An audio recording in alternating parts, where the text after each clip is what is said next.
You know him as the author of The Godmakers, Peace, Prosperity, and the Coming Holocaust, The Seduction of Christianity. Do you also know him as a writer of children's books and a novel? You know him as an expert on the New Age. But do you know him as a filmmaker and a script writer for movies? His name is Dave Hunt. Dave, thank you for taking time to be with us today. You really are becoming quite eclectic in your skills. You're getting your hands into a little bit of everything. What's a guy like you, a mild-mannered former accountant, doing, going off all these different directions? Well, I don't know, Bob. I'm just doing it. What is your real love? What is it you really like to do?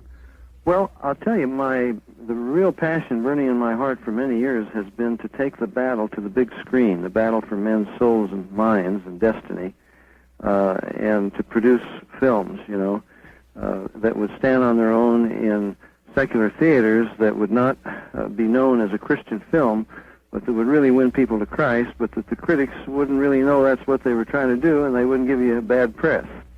That's not easy. And the Archon Conspiracy actually was written, first of all, 12 years ago as such a script for a major feature film.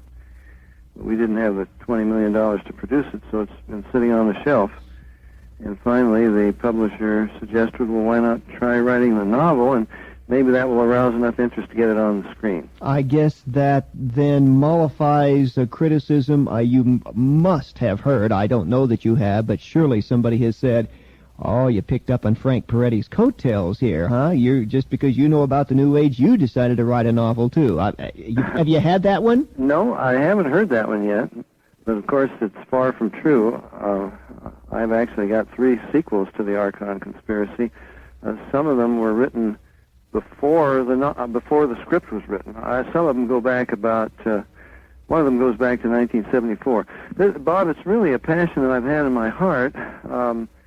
In fact, it might be interesting to people to know that's how T.A. McMahon, they would recognize his name from Seduction of Christianity and America the Sorcerer's New Apprentice. That's how we actually met. About 15 years ago. He was a successful Hollywood scriptwriter when he came to Christ. Decided that Hollywood wasn't the place for a Christian.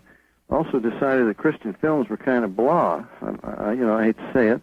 And he didn't know what to do, and someone showed him a copy of a story I'd written. I probably had about a 30, 40-page treatment about this Soviet Zionist, et cetera, And Tom became very excited and came over to my house and said, boy, this is what I really like to do, offered to be my partner in teach me script writing. And we spent over a year writing the script for a major feature film. Now, we could sell it to Hollywood, but they would destroy it. Yes, the message of the Archon Conspiracy, I cannot imagine Hollywood giving that type of any reasonable hearing. No. So you have to do it yourself. And somehow we've got to find Christians who have that kind of money who are willing to risk it, because films are very risky. So that's been really my passion for a long time, is to reach the lost and to put something on the screen that when you walk out of that theater, you've got a decision to make, but yet it's not so... Now you understand, the novel, I Christianized it considerably. The script was written for a secular audience strictly. But what would go on the screen would be something that... Well, in fact, we had Hollywood people read the script, and non-believers. They were excited and intrigued. They weren't exactly sure what was going on. Let's talk about the Archon Conspiracy for a moment. You got these alien life forms contacting humans. They're bringing peace, prosperity. They want to aid the spiritual evolution of mankind. And you got the Soviets and the United States who are back and forth trying to compete in terms of psychic research.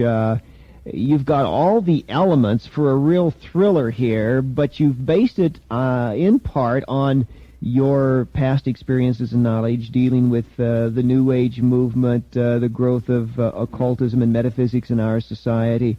How much of the Archon Conspiracy was kind of gussied up to date here over the last 12 years since you wrote it to fit into the current climate? Well, Bob, that's perceptive because it is up to date. I had a young fellow in the military, well, in the Army, in Army intelligence, who he gets the transmissions of everything that's going on in this particular area. He read it, he couldn't put it down.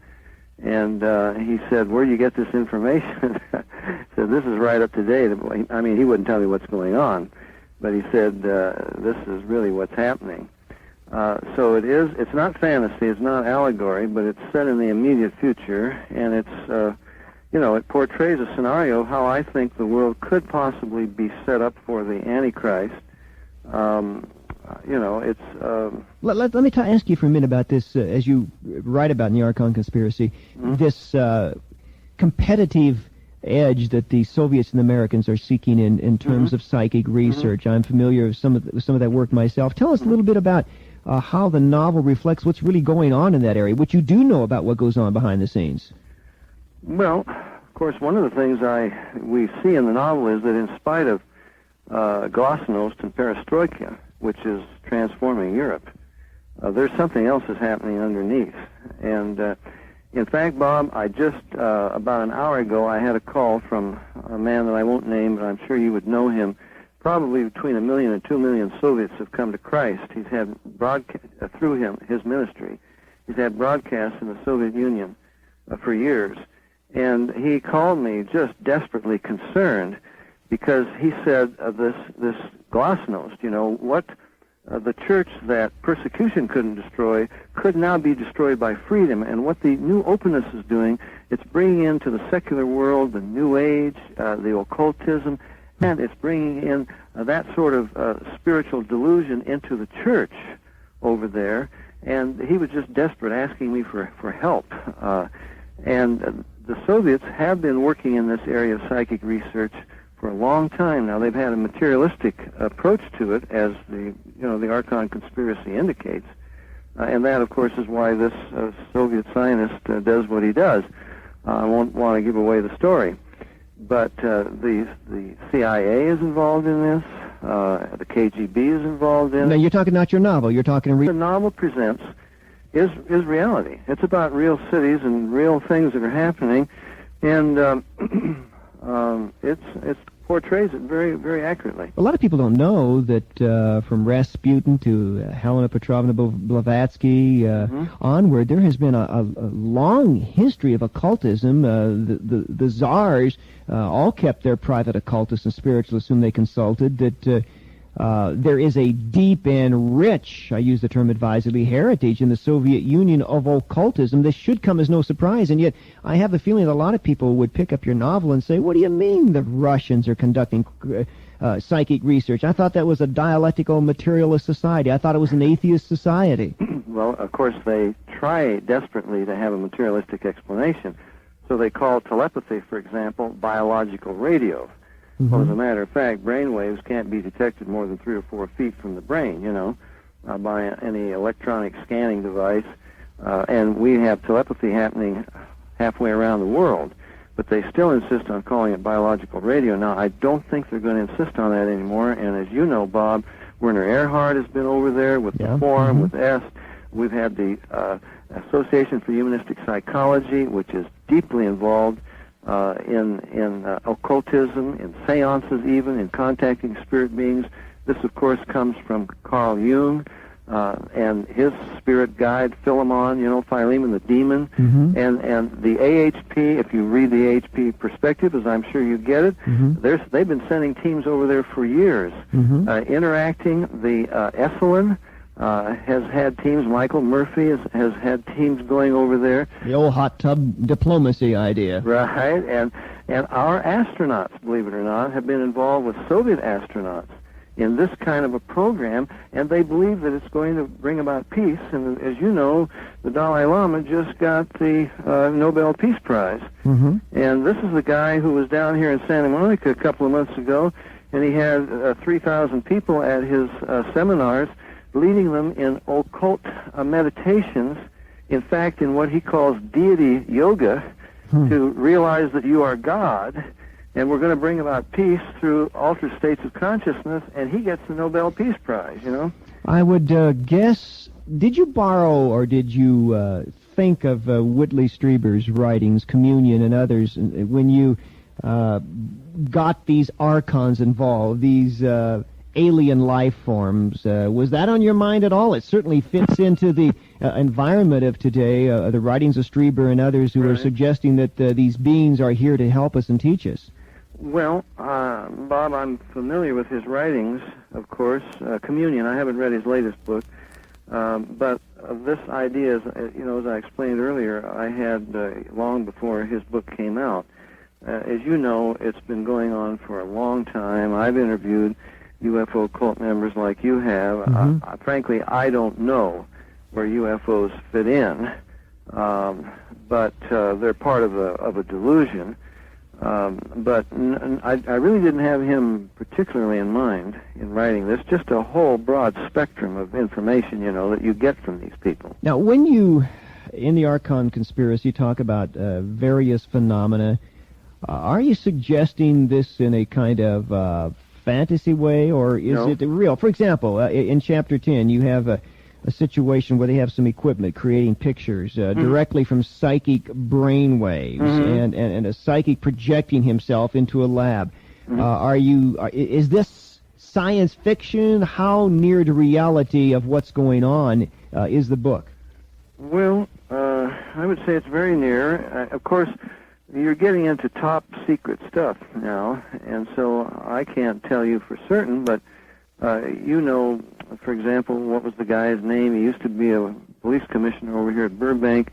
They involved him, Pat Price, involved up there at, Bob, help me out, not Esalen. Stanford Research Institute or something? Yeah, right, at SRI in Menlo Park, and they had him involved in this remote viewing situation. Now, we have done that in cooperation with the Soviets, as you know, from Moscow, remote viewing into San Francisco, and back over there. And anyway, Pat Price, they set up the computers so that they would pick coordinates, latitude, longitude, somewhere at random, anywhere in the world, so that even the scientists involved didn't know, so the psychic couldn't read their minds, And they happened to pick up the coordinates over a top-secret underground U.S. military installation from which we monitor enemy satellites.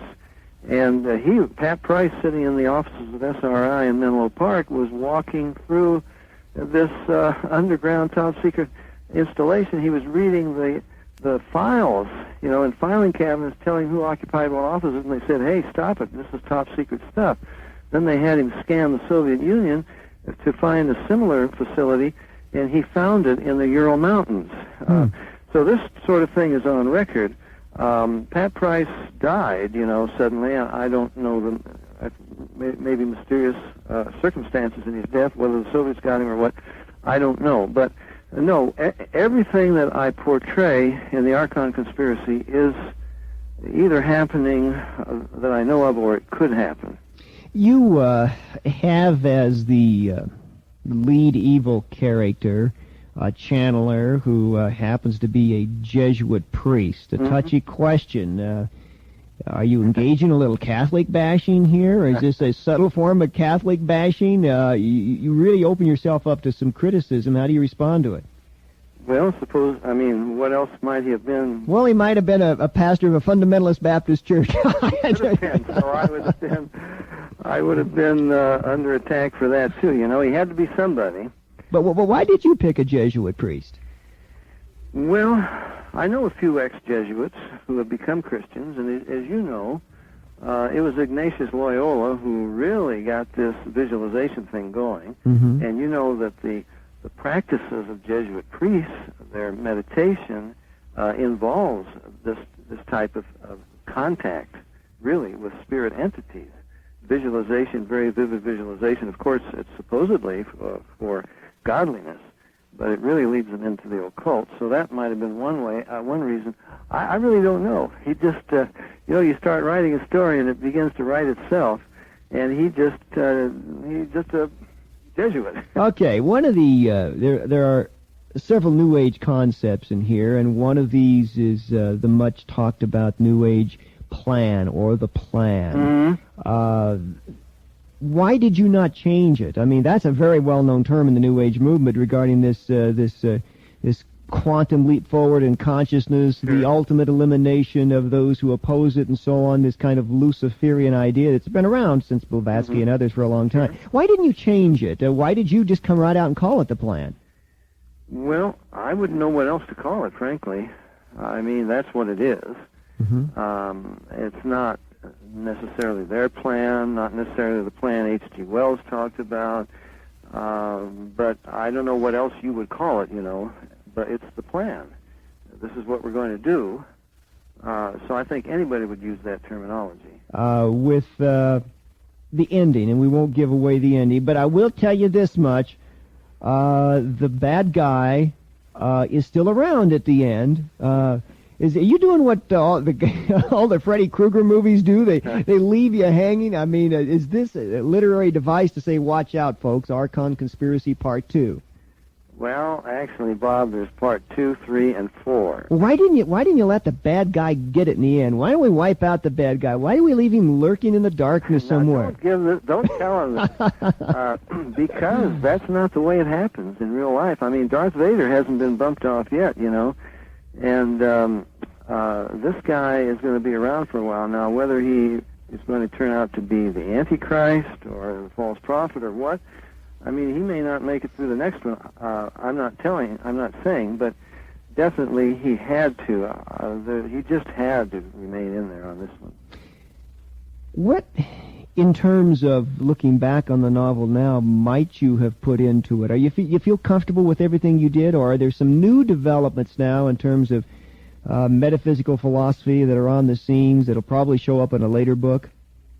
Actually, Bob, I don't know of any beyond what I've portrayed. In fact, some people might say I went a little beyond in some of the special effects, some of the things that happened. In fact, my wife, who does my editing, reads everything I write and then criticizes me, my best critic. She thought some of that psychic warfare, in the installation there, things got a little out of hand. But I said to her, you take 2 Thessalonians chapter 2, and it says all power, all satanic power, and signs, and lying wonders. And there's almost no limit to what Satan can do, if God lets him. So we probably went a little bit into the future here. But I might have said more about openness, because, of course, the wall coming down, all that, because this is set in the future. However, I kind of covered that a bit. How you alluded to this a little earlier, and as I was reading the book, I began to wonder what the era of glasnost has to do with reference to this. We're seeing a dramatic change of events, of course, as you said, in Eastern Europe. Is the book a little out of date? I mean, what has perestroika and all that done to mollify in some way this kind of almost vicious competitiveness, this type of occult diabolicalness that you portray taking place from the U.S. and the Soviet Union? Are people going to pick it up and say, but it's not like that anymore? No, because I cover that, in that chapter where we move into the Soviet Union, and I say, in spite of glasnost and perestroika becoming a household word that changed the thinking of the world, underneath, if you could visit these secret military installations, you would still see these things going on. But then it moves beyond that, as you know, towards the end of the book, where the Soviet president and the U.S. president are pledging, their non-aggressive policies. But there's somebody else involved in this thing, you see, somebody other than humans. And, like the major criticism against all the conspiracy theories of the past is it always involved the Illuminati or this group, the international bankers or whatever, but really no human beings are in control of this. And I think that events will take their course, and we can't stop it, but I see this new openness. Wow. We're heading for a one-world government, a one-world religion, and you just have to break down these barriers. So I think it's all part of an ongoing process, and I think Satan is at work behind the scenes. Now, there may be, obviously, there are many people listening who have not read the Archon Conspiracy. And so we may be a couple of steps ahead of them. We're kind of jumped into the middle of this and talked about all this psychic warfare that's going on between the Russians and the Americans. Let's take a step back now. Who are the Archons? Define that for the folks. No, I don't think I should, Bob, because that's one of the key things in here. It is a word that occurs in the Bible in the Greek, and it's a biblical term, but almost nobody knows it. Mm-hmm. They are the nine, actually. I guess the back cover tells you that much. Yeah. Mm-hmm. And as you know, that is a term that comes up in the occult repeatedly. Mm-hmm. In fact, Esalen in their catalog for years had a Gestalt therapy course that was taught by the nine. They said was supranormal intelligence out there somewhere. And as you know, the board of directors at Esalen even used to consult the nine. I don't know if they still do. So definitely there are people who claim contact with these entities who pose as, well, the creatures, the beings, whoever they are, who control the destiny of mankind. And they are the powers of darkness, really. Or are they benign extraterrestrials? Well, that's the question. What is the essential world view that this book takes? Relate that both in a theological context and an eschatological context. What's the world view Dave Hunt is communicating here? Well, I think I'm communicating a biblical, evangelical worldview, but it's not a worldview that is forced upon anyone, because, as you know, we've got a lot of skeptics in this book. We've got a romance between a young lady whose father was or still is, pastor of a huge church, but who's been involved in multiple affairs, and her mother died of a broken heart, and she is absolutely, totally turned off on Christianity, and you're not going to win her to Christ, you know. And then we've got this super genius of a scientist who's an atheist par excellence. And so you do have and then the Soviet scientist, and you've got a battle of intellects back and forth. I think there's some tremendous apologetics in here, and you see how certain people, step by step, are inexorably forced to recognize that there is a God who exists, that he is a personal being, that this is not an impersonal universe, that it's not pantheistic, that there are not these creatures out there who are the product of evolution, who have evolved so far beyond man as man is beyond a worm, and therefore we can look up to them, you know. They're guiding our evolution on this planet. That could be a trap. So I think it portrays a biblical point of view, but in a very suspenseful and convincing and interesting manner. Okay, now oppose that, if you will, to the world view of the Archon conspiracy, of what the Jesuit priest and the psychic researchers and so on. How is their view of reality and the supernatural juxtaposed to this evangelical perspective? Yeah, well, the Archons, I see what you're saying now. We can say this, of course, without giving the story away. The Archons, whether they are or not, you have to read the story, and even then you may not know at the end, depending upon what your own worldview is and what you're willing to come to. But the Archons present themselves as highly evolved extraterrestrial entities who have been watching over the evolutionary process of mankind here on planet Earth for years, and who have, in fact, intercepted our Voyager message. And that's one of the things in the front of the book to show that this is not fantasy. I have quotations from Edgar Mitchell, ex-astronaut, what he had to say to Congress about psychic powers. I quote Jimmy Carter, and just very briefly says, we cast this message in the cosmos. This was on the Voyager spacecraft. We hope someday, having solved the problems we face, to join a community of galactic civilizations. And these entities, now, Carl Sagan really hopes that these creatures are out there. You know, we're trying to contact them with radio waves and so forth.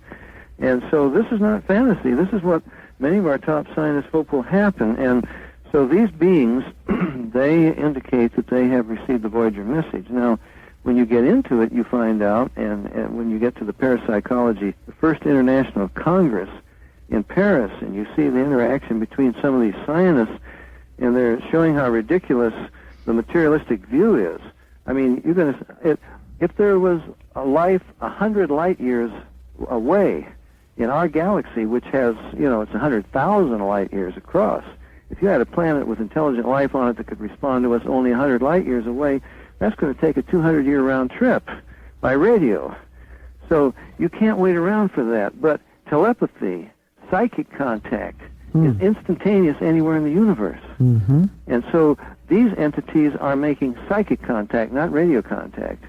And they have come to us in inner space, not outer space, as they say, as the scientist recognizes. And it makes sense. I mean, there are a lot of people, what was it, last June, we had a group of people all around the world meditating to make psychic contact with extraterrestrial intelligences. Because we can't wait for the radio waves to get out there. It's interesting that you quote Jimmy Carter in the front of the book about joining the galactic civilizations, and Edgar Mitchell, of course, the ex-astronaut. Now, what I find fascinating is that Mr. Carter says that he is born again, and Edgar Mitchell, as you probably know, I'm sure you know, came from a very stern religious background, and turned his back upon the Lord in his very fundamentalist upbringing. Here you have two people who, whether they have it now, at least one time, possess the knowledge of the gospel, making what you and I would concur to be very fatal spiritual errors in their analysis of cosmology. Right. Is there a hope you have that in reading this book, Christians who may be sucked into and deceived by a lot of the metaphysical thought of today will kind of read this thing and say, wait a minute, I better think about that? Well, that's one of my hopes. And, of course, one of my hopes also is that non-Christians, that it's a book that Christians could give to non-Christians, and it's going to hold their attention. They won't be able to put it down, and hopefully it will win them to the Lord. You know, the last the last quote on the page there, Bob, you've never seen that one before, I don't think. No, I haven't. The one of Carl Jung. Right, because I got it from German. It's never been translated into English. And just to read it for the listeners, he says, quote, "I had great difficulty to control my thoughts. There was a demon in me." This is Carl Gustav Jung, So I just put those things in to show that what this book is about is not fantasy. This is the end of Side 1.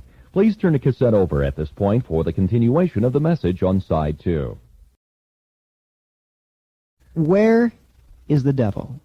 When Christians, they think about their spiritual cosmology, there is always Lucifer lurking somewhere. He's a clearly identifiable malevolent figure. There is no devil specifically. There are devils, and there are people who act devilish.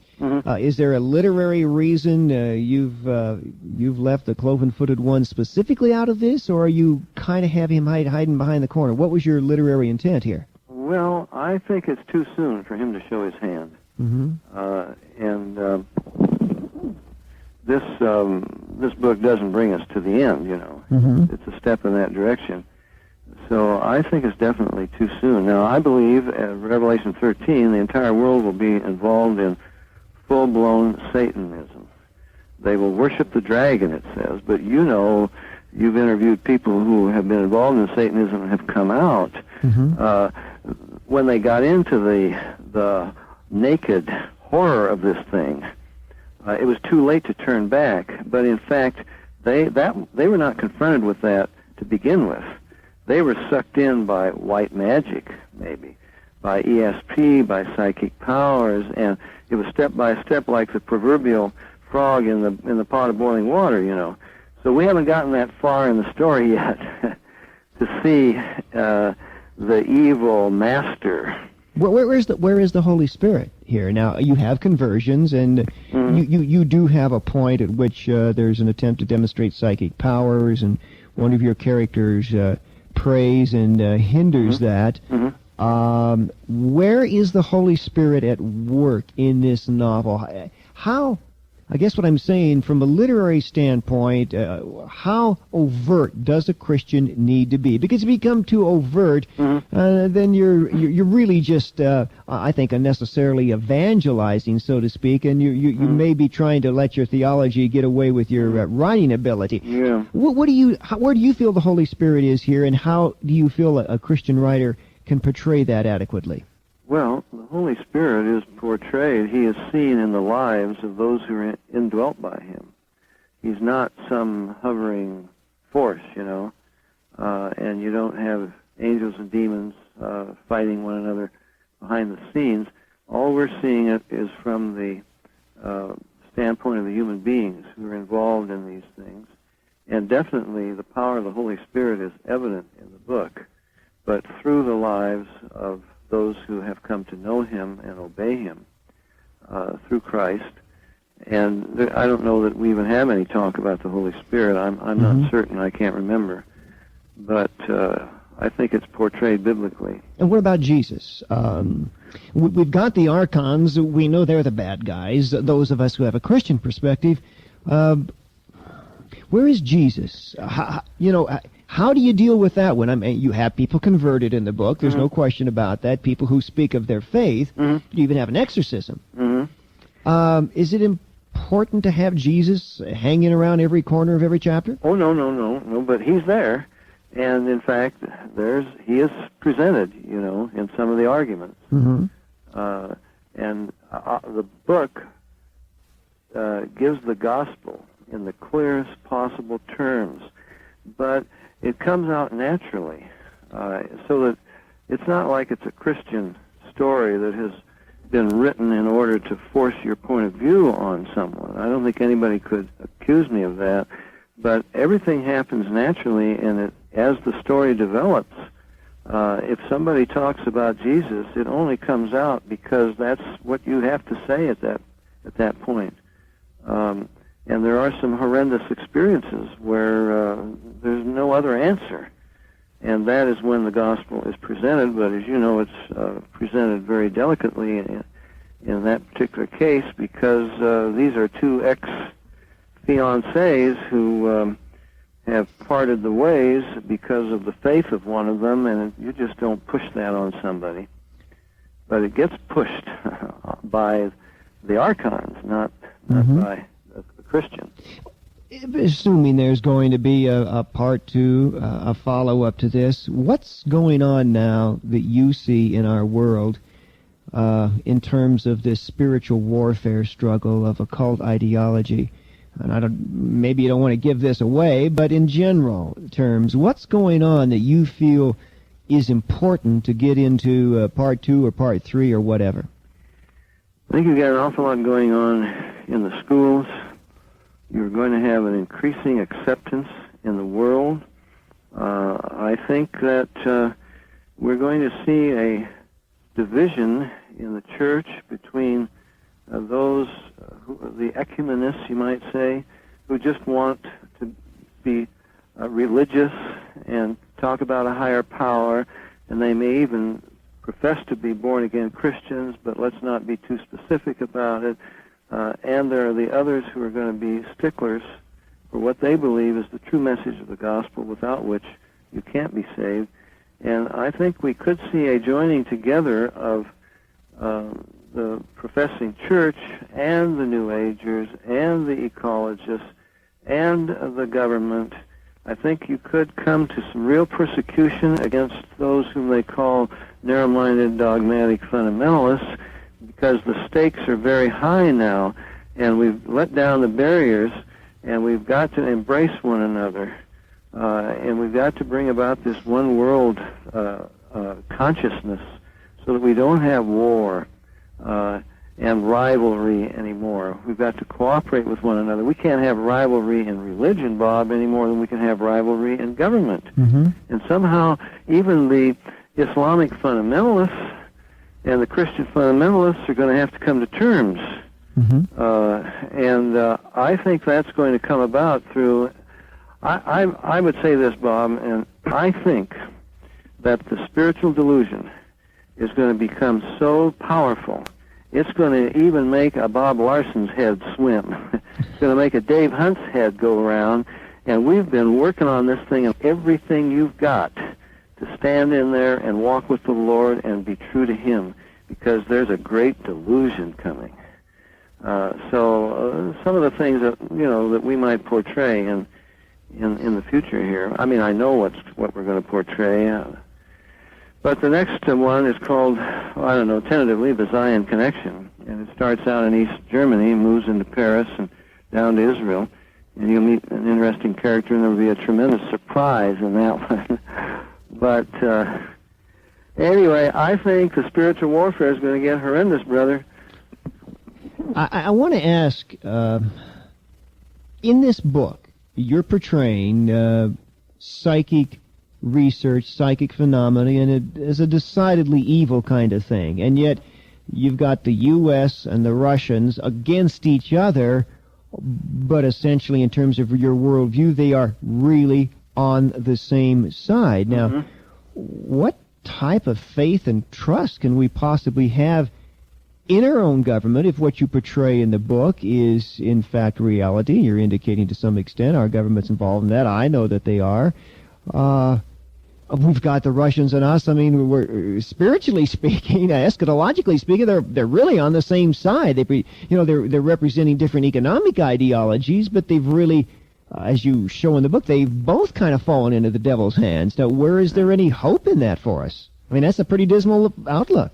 Yeah, the only hope is in the Lord. The Soviets and the Americans are right now trying to develop psychic powers for what could be the most horrendous type of warfare against one another, and they are unaware that they are already in a battle against an enemy that they don't even believe exists, that is seducing both of them to destroy both of them.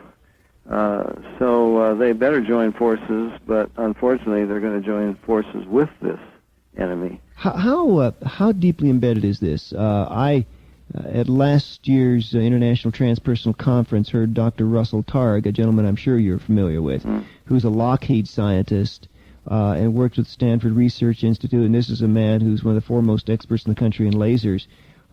He got up and he lectured on remote viewing and the reception of telepathic messages. Dave, it was frightening for me to see one of these, see a gentleman like him, one of the foremost scientists of our age, a man working with a Lockheed Corporation, which is a major defense contractor, putting together our weapon systems. And I'm hearing this man who is basically teaching these folks about just outright occultism, outright demonism in terms of psychic activity. I'm thinking, my word, this is one of the men who's helping to guide what Lockheed is going to do to protect our country. This novel of yours, The Archon Conspiracy, this is not play, folks. This is the real stuff. What do Christians do in face of this seeming subversion of from the inside out of this country? Well, I think we've got to not have confidence in any human efforts, but only in the Lord, and to have no confidence in the flesh, as Paul said, no matter who the person may be. Of course, that was a much longer statement that Jimmy Carter made on that gold record, and I didn't include it, but at the very beginning of it, he says that we are 140 nations, he says, rapidly becoming one global community. This was his message to the ETIs out there. He was more candid with the ETIs in 1977 than he was with his fellow citizens, because I don't think most fellow Americans knew that Jimmy Carter was working for a one-world government. And if he was, then you can be sure that the people in similar positions in other countries have also been. I mean, and if you're not a Christian and you don't realize that the one-world government is going to be headed up by the Antichrist, then it really makes sense. I mean, we've got to get rid of this nationalistic fervor that brings about wars, and we've got to see ourselves as one global community, citizens of this planet, and come under one central government. And so it does make sense. I think that there are things that are going on that maybe we haven't been willing to face, and certainly in the spiritual dimension. I don't have to tell you we're trying to tell people out there, but you know what's happening in the schools from kindergarten on up. We're changing the whole thinking of a new generation, and to say nothing of the cartoons and the films and the books, and I mean the Christian Sunday school materials. Bob, I was at a Christmas program. I don't go on too long here, but we went. Just picture this: our granddaughter is in a Christian school, fine, fundamental evangelical school. I mean, as far as I have known up to this point. We went to the Christmas program last Friday night. They were singing the same hymns, you know, Away in a Manger, Old Little Town of Bethlehem, and so forth, the same tune, but there was nothing about Jesus in it at all. Every word about Jesus had been expunged from it, and it was all in praise of a Christmas tree. Now, it wasn't exactly these words, but the thought was almost, lo, a Christmas tree born of a virgin in Bethlehem to be the Savior of the world. I mean, listen, it's staggering, because the next day and the next day, I hear my little granddaughter, 7 years old, singing, oh, it's a familiar tune. But it doesn't have the words anymore. And I asked her to sing the real words. She couldn't remember them. And it was almost like a nightmare. I'm sitting there, and all these happy faces around me, and they're just, they're so pleased, and it's like I was 10 years in the future, however year, maybe, probably less than that, and the rapture had occurred, and I've been left behind, and here, this is the Antichrist church. And we got the same, the tunes to the hymns, but we've now got new words. If I were to try to think of a way to describe your novel, The Archon Conspiracy, I guess I'd have to say it, in my mind, its real message is that there's a syncretistic melding of science and pseudoscience, of physics and metaphysics, of religion and occultism. Really what you're kind of saying, that there's a final merging. These things are all coming together.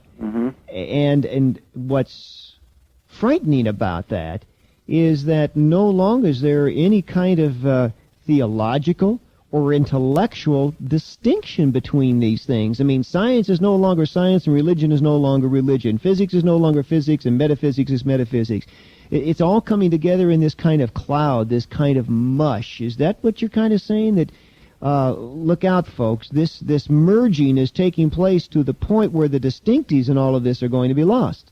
You got it.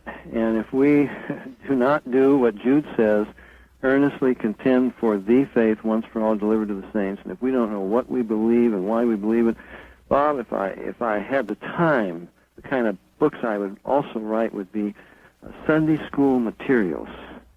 And I know you would have the same passion, because we've got thousands, maybe millions of young people growing up in fundamentalist churches and Sunday schools and so forth, and they're taught some little Sunday school lessons, and they don't know why God should be a personal God. They don't know why there's a Trinity. They don't know why it's not just a force. They don't know why they believe what they believe. And they're going to be swept away because this is very appealing. And when everybody's into it, and when science is into it, and when the government is backing it, and it seems to be bringing about a new world of peace, love, brotherhood, and prosperity, man, how can you stand up against it unless you really know the Word of God? You have, I hope I'm not giving away something here, but at the end of the book, there is this World Congress 666 meeting.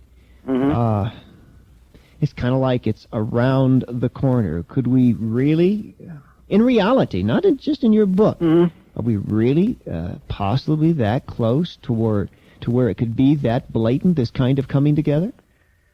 Well, I think so. And, you know, when you read the book, I think I give a few perspectives in there that maybe most people have never thought of, and one of them is right there. I mean, why would people take the number 666, and you see that the whole world could take it and be proud of it? And you see how quickly that transformation comes, even in the mind of Carla, who was raised in an evangelical church. Well, granted that she's turned against it now because of her father's adultery and so forth, but still, she knows those scriptures. And she knows, and in fact, the Jesuit priest, be another reason why he was a Jesuit priest, because he knows the Bible too. And he says, we've got to do this. We have to take the number 666, and I won't give it away, but there are reasons why. Mm-hmm. So it could happen, I think, very quickly. Dave Hunt, I thank you for taking time to be with me for this discussion, and I hope that people will read the Archon Conspiracy, maybe some folks who won't get into the heavy theological stuff of prophecy books, who just want a novel on a cold winter's evening to curl up with and read, will get the gospel, will get some eschatological viewpoints they wouldn't have gotten otherwise. I really hope sincerely that they will do that. Anything else you might want to add to those who haven't read it or who might read it? Bob, we should have a warning on the book that it's dangerous to your sleep because people have told me, in fact, I've had them call me on the phone and write me letters and complain that they couldn't put it down. Some people have read it all night. So you should start it early in the morning and not late at night because you just might go on and on. But other than that, I think we've covered it pretty well. Dave Hunt, defender of the faith and one of the most brilliant, perceptive evangelical thinkers of our time, I thank you very much for having written this book, and stay out there in front warning the rest of us about what's going on, because not everybody sees it as clearly as you do. I pray God's grace may be with you. You'll continue to do that. Thanks, Bob, and you do the same. All right. Thank you very much. Thank you.